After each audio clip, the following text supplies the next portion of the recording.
final notice from IRS.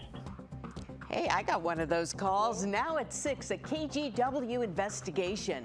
You've heard the calls too. Maybe you've even gotten one. Scammers posing as the IRS or someone you know to steal your money. You know, when the IRS calls, it always makes everybody jump.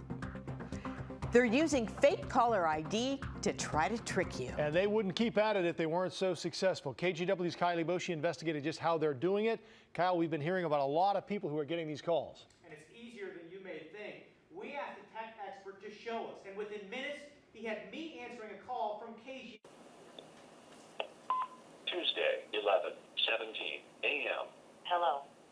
This call is officially a final notice from IRS. It's a scam we've seen before. Criminals posing as IRS agents. The reason of this call is to inform you that IRS is filing lawsuit against you. The scammers got Janice Parker's number. When you got that call, what did you think? A scam. Instantly a scam. They called Debbie Hershey, too. They're terrible. They're disgusting. I think these people should be arrested any way they can. And now these criminals are upping their game, using fake caller ID. It's called spoofing.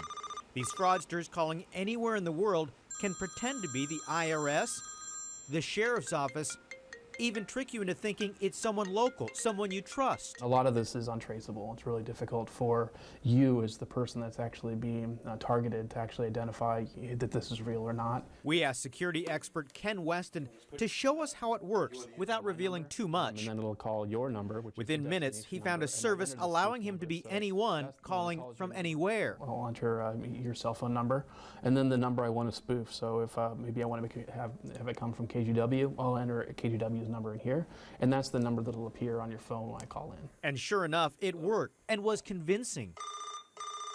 So it looks like KGW's calling. But this is you. Consumers aren't the only ones being tricked by spoofing. 911, do you need fire, medical, or police? 911 dispatchers say they've had fake calls.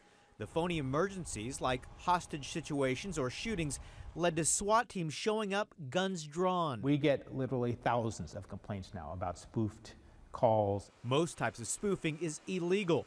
The Federal Trade Commission admits catching the imposters isn't easy. It used to be that I could look at a phone number and an area code and be confident that, oh, they're calling from Las Vegas. We'll just go to Las Vegas and we'll stop them.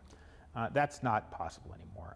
If somebody gives me a phone number now from someplace, they gave me a 503 number, a 541 number, I'm pretty confident that that call is probably not coming from Oregon. Hello?